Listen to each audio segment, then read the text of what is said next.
Assalamualaikum warahmatullahi wabarakatuh. Kembali berjumpa dengan saya Hersy Arif dari Forum News Network.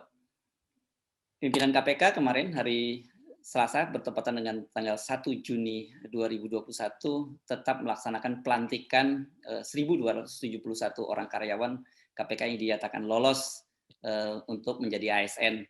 Padahal sehari sebelum pelantikan itu sejumlah guru besar terdiri dari 77 orang meminta kepada Presiden Jokowi untuk membatalkan pelantikan itu. Tetapi kelihatannya prinsip mereka adalah para guru besar menggonggong, KPK tetap berlalu. Saya akan mengajak Anda untuk berbincang dengan salah satu orang guru besar yang tadinya ada 74 tapi belakangan menjadi 77, yakni Profesor Azumardi Azra, beliau dari Universitas Islam Negeri Jakarta. Assalamualaikum, Prof. Waalaikumsalam. Waalaikumsalam Mas Hersu, selamat pagi atau Iya. selamat bertemu deh gitu. Iya. Ya. Oke, bagaimana akhirnya sikap dari para guru besar ini karena permintaan untuk menunda pelantikan dan berbagai permintaan-permintaan lain juga diabaikan begitu saja? Ya, sikap kita ya jelas tegas ya, nggak berubah ya. Bahwa sebetulnya ini yang pertama saya kira ini Presiden Jokowi harus bertanggung jawab terhadap krisis di KPK ini ya. Karena apa? Karena ada pembangkangan terhadap perintah dia, bukan perintah lah, himbauan gitu ya pada KPK agar tidak menjadikan tes wawasan kebangsaan TWK itu sebagai alasan untuk memberhentikan atau memecat 75 pegawai KPK itu ya, 75. Walaupun kemudian mereka seleksi lagi, mereka sebut 24 itu masih dibina ya. Dan dibinanya itu saya agak heran juga, mau diberi latihan ini latihan pertahanan keamanan nasional itu ya. Jadi agak aneh juga. Jadi kita tetap tegar ya, kita tetap berpegang bahwa seharusnya Presiden Jokowi melakukan tindakan ya, karena dia adalah kepala eksekutif tertinggi ya, anak buah dia tetap saja tidak menganggap apa yang disampaikan oleh atasannya, bosnya paling tinggi itu hanya sebagai angin lalu saja ya. Ya. Jadi ini saya kira merupakan presiden yang tidak baik bukan hanya bagi Presiden Jokowi, tapi juga bagi praktek kenegaraan kita, di mana presiden ya sebagai kepala pemerintahan dan kepala pemerintah, kepala eksekutif dan juga kepala negara itu tidak diindahkan ya oleh anak buahnya itu. Oke, tapi kalau kita lihat pernyataannya Pak Jokowi itu memang bukan sifatnya imperatif atau instruksi gitu kan. Beliau hanya menyatakan bahwa tidak sepakat kalau itu hanya dijadikan satu-satunya pertimbangan untuk menyatakan tidak lolos, ada hal lain. Dan kemudian penjelasan dari KSP juga menyatakan tidak benar bahwa KPK itu membangkang terhadap perintah Jokowi. Jadi banyak publik melihat ini sebenarnya basa-basi saja dari pernyataan dari Pak Jokowi. Boleh saja orang menganggap itu basa-basi ya, tapi boleh juga disebut itu adalah sebagai memang bahagian dari budaya Jawa ya, karena presiden kita ini kan asalnya dari suku Jawa, bukan kita mau bicara kesukuan tidak, tapi budaya Jawa itu kan tidak jarang ya hanya umumnya memberikan isyarat ya.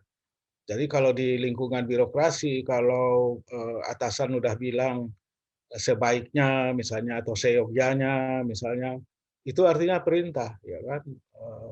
Artinya itu perintah, harus dipahami seperti itu, apalagi di dalam lingkup bertemu ya budaya Jawa, budaya kekuasaan dalam budaya Jawa maupun kekuasaan dalam budaya ASN, pegawai negeri. Pegawai negeri itu malah kalau atasan itu sudah menunjukkan tanda-tanda, tidak usah ngomong dia tanda-tanda tidak berkenan, dalam tanda kutip tidak berkenan, ya itu harus diikuti, ya kan? Mau tidak mau harus diikuti. Ya. Tidak berkenan saja, belum ngomong saja dari gesturnya saja, dari gerak badannya saja udah menunjukkan tidak berkenan, itu harus berhenti, harus Ya, ya. mengikuti. Ya, ya. Ini udah ngomong, malah udah ngomong ya, walaupun ngomongnya itu saya juga tulis omongan presiden itu ambigius ya, Ya, ya, tidak berupa pemerintahan yang tegas. Saya tulis di sebuah koran nasional bahwa ya. ya ambiguitas itu. Jadi ambiguitas pernyataan presiden itulah yang digunakan oleh pimpinan KPK untuk tidak mematuhi, ya kan. Walau ya saya kira pimpinan KPK itu gagal memahami apa tradisi kekuasaan dalam budaya budaya kita lah, katakan budaya yang dominan dalam politik, atau budaya budaya di kalangan ASN, pegawai negeri ya. Pegawai negeri itu kan eueuh pakeueuh, kalau dibilang tidak berkenan ya harus berhenti, jangan terus bahasa Ya. yang dipakai pun juga bahasa seperti itu gitu. Oke, kita akan uji apakah betul bahwa Pak Firly yang orang dari Sumatera Selatan ini kalah dalam menjawani dibandingkan dengan Profesor Azumadi yang dari Sumatera Barat itu dengan apakah ada tindakan? Seharusnya kalau itu merupakan pelanggaran kan, kalau kita zaman Pak Harto dulu, senyumnya Pak Harto pun kita sudah tahu, dan ketika membangkang itu pasti akan ada tindakan terhadap anak buahnya. Iya, memang harusnya seperti itu. Kalau saya sih, kalau di dalam sebagai anak buah di kantor ya harus menyesuaikan. Jadi saya lihat juga gelagat dari atasan saya, karena kan saya juga PNS kan, saya dosen PNS, pegawai negeri sipil, atau ASN dosen ya kan. Walaupun dosen itu mungkin lebih punya kebebasan, walaupun sekarang-sekarang ini dosen di perguruan tinggi, para rektor itu tidak sebebas zaman Orde Baru dulu, malah lebih bebas zaman Orde Baru dulu. Kalau sekarang tidak ada atau hampir jarang sekali dosen yang berani ngomong, rektor yang berani. Nah, nggak satu pun di antara rektor yang aktif yang memprotes langkah-langkah KPK ini atau krisis KPK. Tidak ada kepedulian. Mungkin mereka peduli tapi tidak punya keberanian, tidak punya nyali untuk ngomong. Jadi itulah yang saya sebut dengan bahwa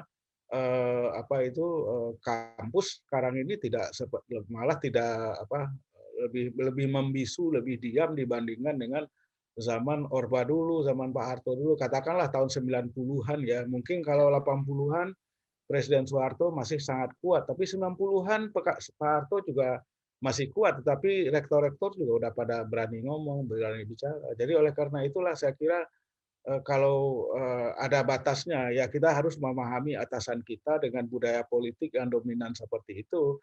Tapi pada saat yang sama, ya kita juga harus menyampaikan pesan-pesan mengenai itu hal-hal yang sebetulnya tidak pada tempatnya, ya Ya, seperti ketidakpatuhan, pembangkangan, insubordinasi sama atasan itu sama sekali tidak bisa ditolerir di ya. dalam birokrasi kita.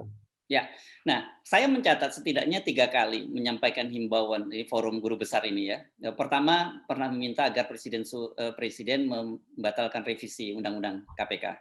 Yang kedua kemudian meminta agar dibatalkan hasil tes wawasan kebangsaan, dan yang kemarin yang terakhir itu meminta pembatalan pelantikan. Bahkan kalau ditambah dengan yang Mahkamah Konstitusi itu 4 ya, karena Ya, guru betul. besar minta agar Mahkamah Konstitusi mengabulkan judicial review. Nah, apakah masih ada harapan dalam situasi ini? Sudah sampai 3 kali loh menyampaikan himbauan kepada Presiden Jokowi tapi tidak diindahkan. Ya, sebahagian harus saya akui juga dengan jujur terus terang bahwa sebahagian dari koalisi guru besar anti korupsi ini memang sebagian sudah merasa hopeless gitu, merasa tidak ada harapan lagi. Jadi merasa kalaupun kita melakukan sesuatu itu akan sia-sia begitu ya. Jadi itu yang terjadi sejak dari kemarin. Ada beberapa lah, tidak semuanya, masih sangat banyak yang bersemangat ya. Tapi kita sedang melakukan langkah-langkah lebih lanjut ya. Kalau perlu langkah hukum ya. Di antara yang paling bersemangat itu misalnya yang sangat senior, Profesor Emil Salim, itu terus-menerus dia mendorong yang lebih muda, yang lebih muda daripada kita, daripada beliau seperti saya ini untuk terus bergerak.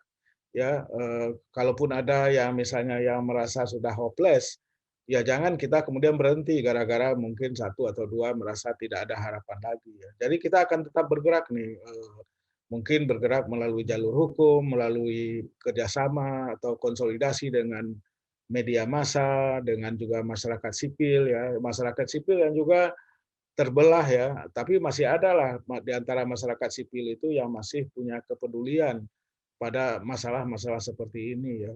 Ya, Jadi masih ada harapan lah menurut saya sih. ya. Hopeless itu terhadap pemerintahan Jokowi atau terhadap Pak Jokowinya? Karena 3 kali Hopeless menyampaikan. Himbauan tapi Ya, tidak hopeless baik terhadap Presiden Jokowi maupun juga terhadap pemerintahnya dan juga terhadap KPK. Jadi hopeless pada tiga itu.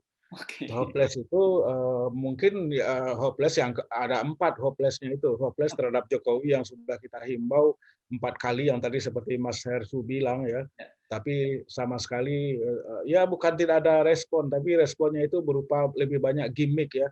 ya, ya, ya. Dulu yang pertama dia bilang mau mempertimbangkan mengeluarkan Perpu, ya kan? Tidak keluar Perpu. Kemudian ketika Undang-Undang Nomor 19 2019 itu yang baru itu dikirim kepada Presiden, Presiden memainkan gimmick lagi, nggak mau dia tanda tangan, kan? Ya, ya. Padahal yang mengusulkan mengirim surat Presiden, surpres kepada DPR untuk perubahan Undang-Undang KPK nomor 30 tahun 2002 itu adalah Presiden sendiri. Apa artinya dia nggak mau tanda tangan? Itu kan seolah-olah oh kita ini bisa terhibur dengan itu gitu. Jadi masih banyak memainkan gimmick. Kita kecewa gitu. Dan kemudian mungkin gimmicknya lagi itu adalah pernyataan yang tadi Mas Hersu bilang ya tidak terlalu jelas. Yang menurut saya itu ambigu. Itu mungkin Ya, bagian dari gimmick itu. gimmick ya. Saya juga menulis di koran nasional yang paling besar di Indonesia itu bahwa ya ini jangan-jangan gimmick lagi dimainkan oleh Presiden Jokowi. Saya tulis itu eksplisit gitu. Iya, ya. Jadi Jadi kita kecewa itu. Nah, ya, kecewa yang kedua pada pemerintahan Jokowi secara keseluruhan yang saya kira terutama ya kayak Menpan, BKN ya kan tetap memproses pemecatan ya 75 orang pegawai KPK itu. Kita kecewa sekali itu. Yang kecewa ketiga itu adalah sama sama sama KPK-nya udah jelas ya, tidak perlu diperinci lagi, udah jelas ya, kita kecewa sekali. Dan ya. yang kekecewaan yang keempat itu adalah tadi itu kalangan yang seharusnya memainkan peran ya bersuara karena bagian dari misi etik tanggung jawab publiknya juga diem. Yang Mhm. tadi saya sebut itu kampus, para rektor, para dosen ya kan pada diem dan mahasiswa juga diem ya kan itu yang kekecewaan yang keempat yang kita lihat ya. Oke. Jadi yang bergerak itu cuma cuma yang terbatas saja itu aja 70-an gitu ya, Ya, 60-an, 70-an guru besar itu aja itu yang ya, masih terus-menerus ya di bawah dorongan terutama dari Profesor Emil Salim ya. ya. Nah, ini kan jujur saja seperti yang Prof. Azumari tadi sebut, lama sekali akademisi, para intelektual ini diam. Tapi kemudian tiba-tiba muncul dan masuk dalam isu KPK ini. Mengapa isu ini yang dipilih? Apa sih bahayanya? Seserius apa sih ketika terjadi pelemahan KPK itu? Iya, karena kita melihat bahwa soal korupsi, kolusi dan nepotisme ini terus semakin kuat ya. Gejalanya itu semakin kuat sejak akhir periode pertama Presiden Jokowi. Memasuki periode kedua, maka gejala KKN itu, korupsi, kolusi, dan nepotisme itu menguat karena apa? Karena dinamika politik itu tidak kondusif untuk terciptanya good governance. Dan kita tahu lah penciptaan good governance, pemberantasan KKN, korupsi, kolusi, dan nepotisme itu kan amanat dari reformasi, ya kan? Nah, kita melihat mulai terjadi gejala penyimpangan dari amanat reformasi itu sejak awal masa pemerintahan kedua Presiden Jokowi, ya, dengan munculnya oligarki politik yang dimunculkan oleh kekuasaan koalisi yang begitu besar sehingga kemudian pihak yang berada di oposisi itu menjadi tidak berdaya. Oposisi itu kan cuma semula itu dua, ya kan, PKS dengan Demokrat. Nah, Demokrat setelah dibajak dan kemudian dikembalikan, ya nggak bisa lagi berasa berutang budi lah sama Presiden Jokowi yang saya kira mungkin main di balik layar sehingga membuat Muldoko nggak bisa menang di Kumham ya dibatalkan kemenangannya gitu. Nah, jadi itu yang gejala-gejala seperti itu oligarkisme politik yang bersatu atau berpadu dengan nepotisme. Saya sering menyebutnya oligarki nepotistik ya. Itu yang terjadi sekarang ini dalam Oke. beberapa tahun terakhir ini. Jadi itu Ya, sangat mengkhawatirkan. ya. Ya, selama ini kan orang masih punya harapan karena dengan operasi tangkap tangan terhadap sejumlah politisi pendukung pemerintah, pejabat tinggi negara dan sebagainya. Nah, setelah sekarang ini undang-undangnya direvisi, pimpinan KPK ditempatkan oleh figur-figur yang tidak punya integritas cukup baik, dan sekarang para penyidik KPK yang punya integritas baik kemudian dipecat, bagaimana dengan masa depan pemberantasan korupsi dan masa depan bangsa ini? Ya mungkin pemberantasan korupsi itu masih akan ada ya secara sporadis ya. Secara sporadis itu masih ada. Jadi tetapi memang seperti yang juga saya kemukakan dalam beberapa kesempatan, KPK yang sekarang itu sebetulnya membawa cacat bawaan ya. Sejak lahir itu sudah cacat bawaan sejak lahir. Kenapa cacat bawaan? Karena KPK yang ada itu, yang lahir itu adalah hasil dari Undang-Undang KPK yang direvisi itu, Undang-Undang Nomor 19 Tahun 2019, yang di dalamnya itu mengandung banyak sekali pelemahan KPK. Ya, misalnya KPK menjadi bagian dari rumpun eksekutif sepenuhnya, ya kan. Nah, jadi dia anak buah dari presiden, walaupun kemudian tidak mempedulikan apa yang disebut apa yang dinyatakan oleh presiden nggak ini, tapi tetap dia merupakan bahagian dari eksekutif. Kemudian pegawai-pegawainya di ASN-kan ya, dijadikan pegawai negeri. Ini juga membuat independensinya semakin ini, karena seperti yang tadi saya katakan, kalau budaya yang berkembang ya di kalangan ASN pegawai negeri itu adalah budaya yang feodalistik ya, budaya yang ewuh pakewuh ya. Bagaimana dia mau misalnya menyorot atau menindak misalnya atasannya itu bisa saja yang lebih tinggi lah katakan begitu, tidak usah atasan langsung ya. Atasan itu bisa menteri, bisa dirjen, bisa macam-macam ya kan, yang lebih tinggi dari para penyidik dan penyelidik KPK itu. Jadi ada budaya ewuh pakewuh itu bagaimana. Jadi saya melihat independensi KPK itu menjadi minimal lah, kalaupun ada independensinya ya minimal. Walaupun saya juga melihat punya prinsip ya, walaupun orang bilang mungkin KPK itu tidak lagi berperan seperti yang juga saya katakan tadi, tapi mungkin masih ada sedikit lah. Jadi kalau ada yang cacat, yang buruk dari sebuah lembaga atau sesuatu barang, ya jangan dibuang semua lah ya kan. Jadi saya juga nggak mengharapkan nggak ada KPK ya, harus ada, tetap aja lah ada KPK, walaupun jangan berharap terlalu besar, karena kalau tidak ada KPK sama sekali ya, maka kemudian apakah kejaksaan dan polisi bisa memainkan peran Ya, memberantas korupsi misalnya? Ya oke. kan kita susah itu, susah. Ya, Jadi itu oleh karena itulah kalau kita kembali kepada prinsip tadi itu, kalau ada sesuatu yang jelek dari sebuah lembaga, ya jangan dibuang semua lembaganya, ya kan? ya, Coba ya, diperbaikilah terus ya. gitu. Jadi itu sebenarnya kaidah fikih ya, kalau tidak dapat semua jangan dibuang semua gitu. Tapi Ya, pertanyaan kalau tidak dapat semua jangan dibuang semua. Ya, ya, betul. ya, tapi yang kekhawatiran orang justru nanti KPK ini berubah lembaga ini. Kalau betul-betul jadi alat pemerintah, tidak lagi dia digunakan untuk melakukan pemberantasan korupsi terhadap pendukung pemerintah, tapi justru untuk mengawasi oposisi. Jadi sempurnalah pengawasan Bisa terhadap oposisi. Oh, bisa jadi. Ya, bisa jadi. Dan ini kan udah hal seperti itu sudah terjadi selama ini ya.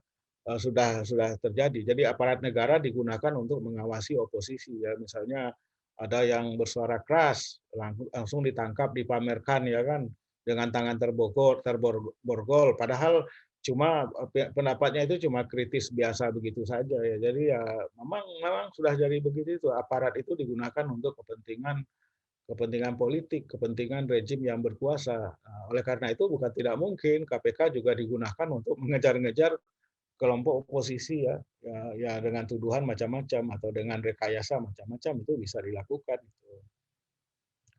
Dalam situasi seperti ini, apa langkah-langkah yang akan dilakukan selanjutnya oleh apa sebenarnya tadi koalisi atau forum disebutnya? Koalisi guru besar atau forum? Iya, kita sebetulnya kita nggak pakai istilah koalisi, tidak pakai istilah forum, ya kan. Pokoknya nama kelompoknya itu hanya Guru Besar Anti Korupsi, itu saja. Oh, oke. Tidak pakai forum, tidak pakai koalisi, aliansi dan macam-macam. Ya itu Hmm. saja. Jadi memang sebetulnya satu kelompok yang longgar saja ya. Hmm, Kita hmm. tidak diikat oleh kesepakatan misalnya atau ADART dan macam-macam. Yang penting kita punya komitmen yang sama dalam rangka meningkatkan pemberantasan korupsi dan kemudian membangun pemerintahan yang baik, tata pemerintahan yang baik. Gitu. Itu Oke, aja. langkah apa yang akan dilakukan selanjutnya? Tadi disebutkan akan menempuh jalur hukum, atau ada langkah-langkah lain selain itu? Kalau sekarang ini ya kita akan, saya kira akan bersama-sama mencoba menggugat kembali itu pelantikan yang kemarin itu ya, pelantikan yang tetap dijalankan ya. Kita mengharapkan ya kemarin kan kita menyeru, menghimbau kepada presiden untuk menghentikan pelantikan itu. Kalau sekarang kita ya sedang berpikir atau menyiapkan supaya presiden eh, membatalkan pelantikan yang kemarin dan kemudian melantik secara keseluruhan pegawai KPK itu. Tidak ada yang dipecat atau dinonaktifkan atau dipecat yang 75 orang itu. Oke. Kalau mau tetap mereka di ASN-kan ya. Jadi secara keseluruhan. Oke, kan tadi kita sudah singgung di awal bahwa imbauan-imbauan berkali-kali yang dilakukan oleh forum rektor itu kan diabaikan begitu saja.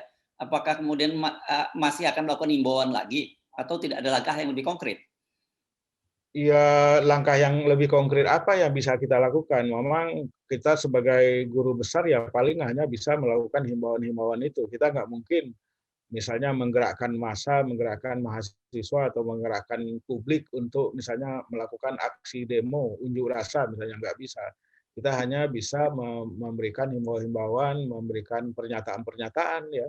Tidak bisa dituntut lebih dari itu karena memang ini kan banyak juga di antara sebagian besar profesor itu, guru besar itu adalah guru besar yang sudah senior. Jadi Oke. yang sudah pensiun lama, kemudian ada yang menjelang pensiun. Kalau yang muda-muda sekali juga nggak ada ya. Ada ya nggak ada ya. Dosen-dosen yang muda atau profesor yang muda sekali nggak ada juga ya. Oke, berapa banyak sih sekarang guru besar itu di Indonesia itu total? Kalau totalnya saya tidak tahu pasti ya, tapi sekitar 3 ribuan deh semua. Oke. Dan 3 Sekitar ribuan baru ada 77 orang ini yang sekarang bergerak. Nah, iya, pertanyaan saya, iya. kan bagaimanapun juga tadi Prof. Azumardi menyatakan bahwa ASN dan ada culture yang tadi itu culture feodalistik dan sebagainya. Apakah sejauh ini ada tindakan teguran dari pimpinan atau dari BKN atau dari Menpan RB? Ya, sejauh ini tidak ada, belum ada ya teguran-teguran ya kepada para profesor ini, kecuali kalau mereka kemudian ikut kegiatan-kegiatan yang konferensi ataupun seminar yang mungkin terlalu sensitif, misalnya dari sudut kekuasaan. Misalnya beberapa bulan yang lalu itu ada beberapa guru besar mengadakan webinar di UII ya, Ya. dan Gajah Mada itu tentang pemakzulan presiden ya kan, Hmm. menurut tata negara, Iya, iya. apa itu kemudian diganggu mereka ya kan, HP-nya di doxing dan Hmm. di-hack macam-macam lah. Hmm. Itu kalau yang begitu-begitu itu masih ada yang mengganggu, kemudian atau misalnya diganggu oleh buzzer itu. Ada di antara guru besar ini ada juga, ada yang pernah mengalami pengalaman seperti itu. Tapi kalau dari sudut atasan kita itu belum ada, ya kan misalnya rektor menuntut supaya Anda diamlah gitu kan, Aha. atau Anda berhenti sebagai pegawai negeri, atau misalnya dari kementerian, misalnya Kementerian Pendidikan dan Kebudayaan, riset atau dari Kementerian Agama misalnya nggak ada juga. Belum Ya, belum ya, ada ya. sejauh ini. Kita Mungkin bersyukur ya jangan sampai ada lah gitu. Kalau mungkin karena Profesor Azumardi kan termasuk senior dan pernah jadi juga rektor, jadi juga ada ewo-pekewo untuk negur. ya, iya, biar kita nggak punya pilihan lain ya. Kalau saya kan memang udah cukup senior, jadi ya kalau memang harus diintimidasi, ditakut-takuti, diberhentikan ya ya bagi saya sih nggak apa-apa saja, nggak jadi masalah gitu ya. Itu resiko saja dari perjuangan ya nggak apa-apa gitu. Ya, kalau nggak mau menghadapi resiko itu ya udah diam-diam aja, tidur-tidur saja gitu kan. Kita kan nggak mungkin begitu.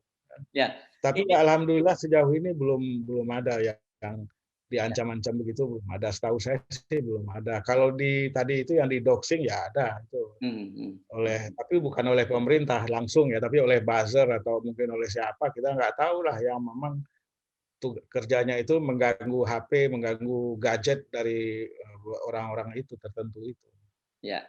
Oke, jadi kalau melihat situasi semacam ini, meskipun tadi sudah menyatakan hopeless, tapi kan tadi tersirat bahwa tidak akan pernah berhenti gitu, dalam situasi ini. Mengapa sih kemudian para guru besar ini kan dari sisi usia, dari sisi karir dan sebagainya sudah mendapatkan semuanya, masih merasa perlu untuk terjun lagi dalam situasi semacam ini? Iya, karena itu aja tanggung jawab etis, tanggung jawab etis kita ya pada negara bangsa ya.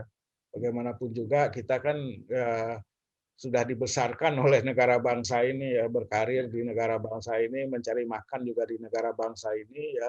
Jadi oleh karena itulah maka kita juga harus menunjukkan komitmen kita, kesetiaan kita pada negara bangsa. Nah, kita memahami ya kesetiaan itu harus dalam bentuk itu bagaimana membangun Indonesia yang lebih bersih, ya kan, tata kelola pemerintahan yang bersih, yang transparan, yang lebih demokratis, itu yang kita inginkan ya, karena dengan begitu Indonesia ini bisa menjadi sebuah negara yang kuat lah, yang bersih, yang kuat ya. Nah, Indonesia itu kan negara besar, tapi kalau negara besar ini akan rusak dan akan tidak berdaya, ya tidak akan maju-maju kalau korupsinya terus merajalela.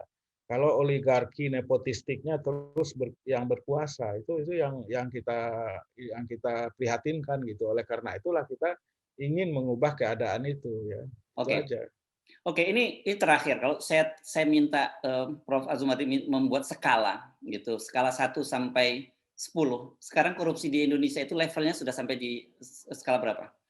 Saya kira levelnya itu ya mungkin 8 lah. Oh, sudah sudah. Iya, iya, saya kira 8 ya. Kalau kita lihat misalnya kemarin korupsi di Asabri ya kan dengan dengan asuransi Jiwasraya itu kan berapa triliun itu 22,8 triliun yang itu menunjukkan betapa sakitnya ya kan. Betapa tingginya tingkat korupsi ya. Pagi ini saya juga baca berita bahwa salah seorang komisaris di Garuda ya, Garuda Indonesia mengatakan, Peter Gonta mengatakan dia mau membongkar korupsi yang juga luar biasa di Garuda misalnya. Jadi yang selama ini mungkin belum tersentuh ya oleh KPK atau mungkin ada orang-orang kelompok-kelompok yang melindungi ya kan, yang bermain gitu seperti itu. Masa asuransinya milik ABRI ya, milik tentara kok bisa korupsi sampai banyak seperti itu gitu. Jadi korupsinya itu saya kira kalau di ranking dari skala 1 sampai 10 ya saya kira minimal 8 lah mungkin. Ya. Oke, dan itu sebenarnya sudah lampu merah ya, Prof. Iya, Azumati. lampu merah. Iya. Yes. Indonesia sudah lampu merah itu. Korupsi Indonesia lampu merah. Baik, terima kasih Profesor Azumati Azra untuk Terima waktunya. kasih Mas Farsu ya. Ya. Assalamualaikum Ya. warahmatullahi wabarakatuh. Waalaikumsalam warahmatullahi wabarakatuh.